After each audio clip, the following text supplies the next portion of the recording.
For the vision is yet for an appointed time, but in the end it shall come, and not lie. Though it tarry, wait for it shall surely come. It will not tarry. Hello everyone, welcome back to my channel, Girl Saved by Grace. I am Ranika and I create faith-based content to edify and encourage new and existing followers of Christ. If this is a journey you're interested in walking, go ahead to give this video a big thumbs up, comment, share, and subscribe. Welcome to the family. A blessing awaits you.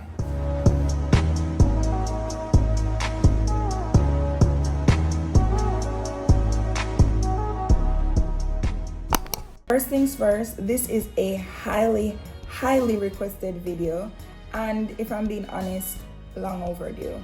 So let's get right into it. A few months ago, as I advised you guys in my very first video, Abba had instructed me to leave my job, and I did so without hesitation. I was without a job for almost 3 months, and things were getting challenging. I started to question God. I started to ask him, why is it that he instructed me to leave my job only to have me sit at home? And I'm now at a point where it's almost 3 months. I have been applying for all these different jobs. I think over 60 jobs, some of which I qualified for, some of which I didn't, but you know, we walk by faith, not by sight. I did an interview for a job that I was overqualified for, still got rejected. The second interview I did was with a company that I was actually interested in working with because of their core values and just how I see them operate as a team. It's a small group, but everybody was united. There was structure, and I liked that. And most importantly, the CEO is a Christian. So I was very interested. I believe that's what God wanted for me. And I was at home waiting. There became a point in time where I started to wonder what's gonna be my next meal, where is it gonna come from? And to be honest, I did get angry with God. One night I was having a conversation with him saying that I've been playing my part, I've been being obedient, I've done everything you told me to do, and now I'm here playing the waiting game and I'm not sure what's gonna happen in terms of provision, in terms of my future. He prompted me to reach out to someone I'm familiar with and tell her the circumstances, and I was like, okay, I'm not gonna do that because for so long, it's been almost 3 months and it's just been you and I, and I've been struggling silently, and now you're telling me that I'm supposed to be vulnerable with someone else. No thanks, I'm not gonna be doing that. Sorry. The more I ignored the prompts, the heavier the feeling became. I started feeling convicted. And so I reached out to the person. I told her that I had not been in a job for almost 3 months, and in terms of provision, times were getting really rough. The first thing she said to me was, we're gonna start with what matters most, which is you need to get some food. I told her that say about 1 p.m. and at 6 o'clock, she was at my gate with a grocery bag. So that was God's immediate provision in play.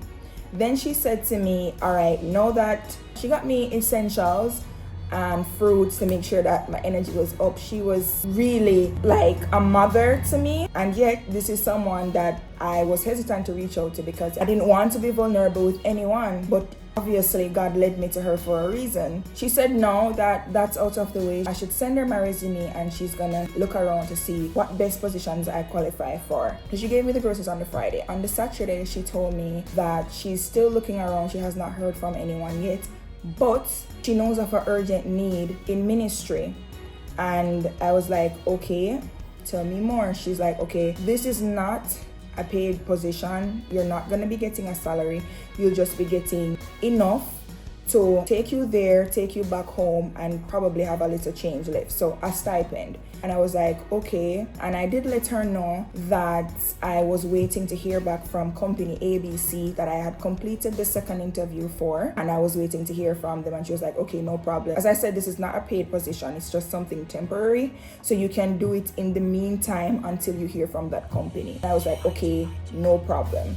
So I went there and I started serving in ministry. The 2 weeks had eventually come. I did not hear from company ABC. So the person in which I reported to at the ministry had told me that I'm expected to return. And so I kept on going. So now a month and a half had passed, and that's when company ABC reached out to me, which I found in particular to be odd, because I am not sure of any company taking a month and a half to reach out to an applicant.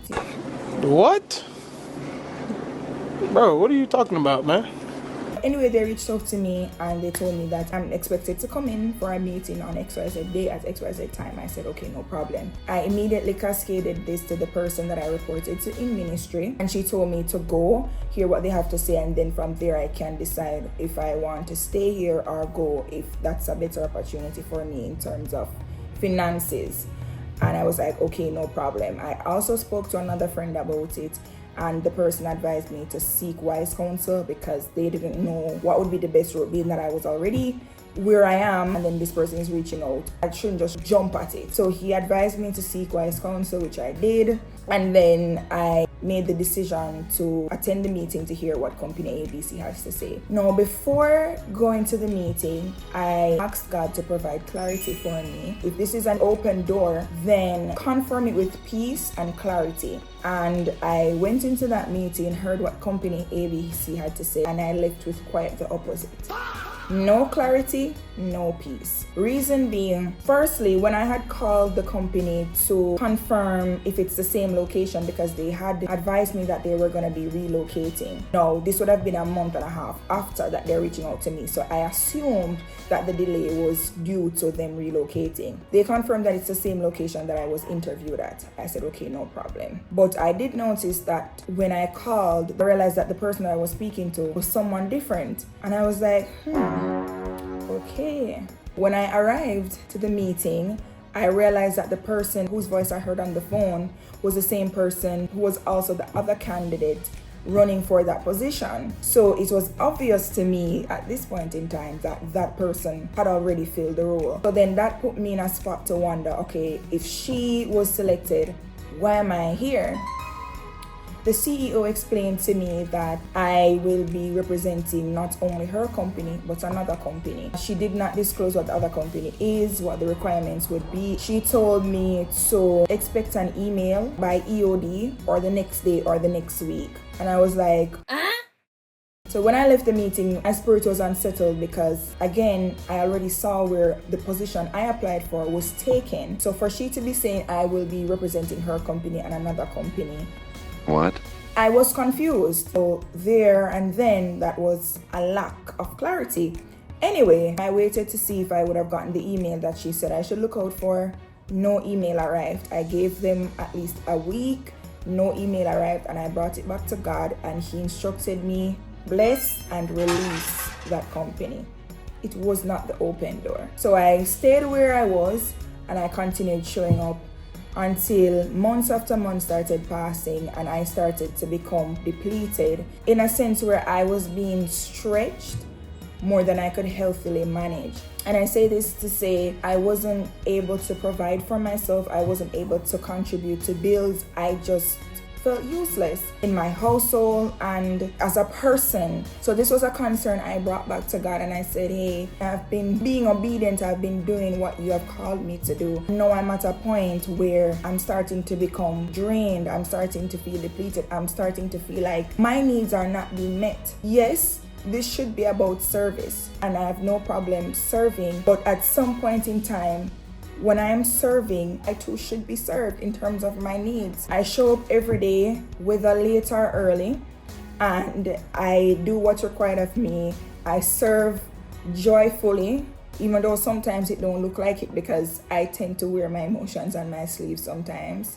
It happens. But I needed answers, and I would always be voicing my concerns and nothing would happen. And so if I'm being honest, I started to feel a little resentful because I was like, Daddy, this cannot be the promise. Still kept showing up. One day I had a conversation with a man of God, and he was asking me questions like, what is my purpose, what are my ambitions in life, so on and so forth. I told him what my ambitions are, and he brought up school. He said, so are you going to school? What's happening? What have you been doing to fulfill that calling? And I said, well, honestly, no, I have not been in school. I'm currently on a leave of absence, which is long expired because the leave of absence was only to be for 1 year, and it's been 3 years since I took it. So a total of 5 years since I've been enrolled in school and has not returned. So he asked me, so what was the reason for you taking the leave of absence? And I said, well, due to financial constraints. I took the leave of absence to start working, to send myself back to school. But of course, when I started working, it was my first job, and just the feel of being an adult, having my own responsibilities, making my own money, I totally forgot about school. Got him! Got him! Not literally, but like I put it to the side. It was no longer a priority. Making money and providing for myself and all of that started becoming my priority until the time frame to return to school had passed. Because when you take a leave of absence and you are to return, you can either extend the leave of absence formally, or they will just de-enroll you from the program and you'll have to start over. I never did the correct procedure to extend my leave of absence after the year passed, so I just said to myself, okay, clearly I'm gonna have to start over, so let me just get this off my mind. So I expressed all of that to him, and he was like, okay, here's what. You have my commitment to help you finish school. Whether I have to beg, borrow, or thief, which we now got teeth because, of course, biblical principles. But whatever it takes, I'm giving you my full commitment to ensuring that you complete school. And when he said that to me, I was like, okay? Because at this point, it sounds to me like another language was spoken. What does he mean he's committed to sending me back to school, committed to doing something that I kind of closed off my mind? It's still something I want to do because, of course, I want my degree, but because of the eligibility and the time frame that was against me, I was like, I don't know if this is gonna work. But at the same time, I was ecstatic because someone is willing to invest in me in such a way where I don't even know what I have done to deserve it. I've done nothing to deserve it. He told me, get the details, come back to him as it relates to the cost and everything. So you know who run like a thief in the night. Go get the details. Yeah, boy. I ended up calling school and asking them if it was possible for me to resume my studies, or I would have to start over, what would be required of me. I told them that I left my GPA at 3.5. If I was to graduate now, it would have been with honors, and so if they could respect that and let me resume where I've left off, despite the fact that I'm not eligible to resume, I would greatly appreciate that. I never said that like that, but that's what I meant. And they were like, well, we have to go review your account and we will let you know. But first things first, before we do all of that, you will need to apply as you are a new student. So they were telling me that I would have to apply as a new applicant even though I'm not. I'd have to go through that same process. I was like, okay, no problem. I went on the website, I sent in all the required documents, and now I was just in the waiting game. I believe 2 to 3 weeks passed. I did get the provisional acceptance letter about 3 days after, and then I was waiting for an additional 2 to 3 weeks for the actual letter to see if they were gonna have me resume where I left off or tell me that I would have to start over. So I waited and I was having a conversation with someone else, and she brought up that, I was having a conversation with so and so, and he told me that you have one final semester, so what's the cost for that? And I said, well, I'm waiting to hear from the school and then I'll be able to tell. And she was like, oh, okay. I believe the next day or the day after, I got an email. It said, I don't remember verbatim, but it was a congratulations. You will resume where you have left off. Please note that you are outside of the time frame. 5 years has exceeded since you were enrolled in this program. Nonetheless, this is what is required of you, and this is your formal and final letter of acceptance. I screamed, I jumped, I couldn't breathe for a split second because I was like, okay, wait a minute. First, somebody offers to pay my tuition in full. And secondly, I had gotten readmitted to resume where I left off. Who but God? And I said, Daddy, this is you. Your name is stamped all over this. You turned the impossible to possible. Because who am I that they didn't tell me that I would have to start over the 3 years from scratch? Who am I that the registry department reviewed my account and say, yes, we will let her resume where she left off after 5 years? And so we know that with God, delay is never denial. Mind you, I am the reason I have not yet completed school. But because of the partnership that I developed with Christ, He rewarded me. And there's a scripture in the Bible that says this, but without faith, it is impossible to please Him. For he who comes to God must believe that He is, and that He is a rewarder of those who diligently seek Him. Walking in obedience requires faith, because you will not obey what you don't believe in. And in that obedience, as hard as it was, and I thought my reward would have been actually starting to get a salary. But God had other plans. He had positioned me and connected me with persons He knew would have invested in my future. So all that time, I was just focusing on the wrong thing. What I wanted was to be able to provide for myself. And He opened the door for me to finish school so that I can get a job that will sustain me. That is who God is. And I love Him not just for what He does, but simply for who He is. Simply because He's a covenant keeper. He's not man that He should lie. If He says He's gonna do a thing, He's gonna do a thing. What is impossible for man is very much possible for God. What was too big for me was never too big for God. And this is why it is so important to trust Him and to be obedient, because He always has a plan, and His plan is always better than ours. So whatever it is that you are waiting on God for, continue to wait, continue to trust. For every instruction that He gives, there is a reward that follows, and I know that now. Oh, and this is just part 1.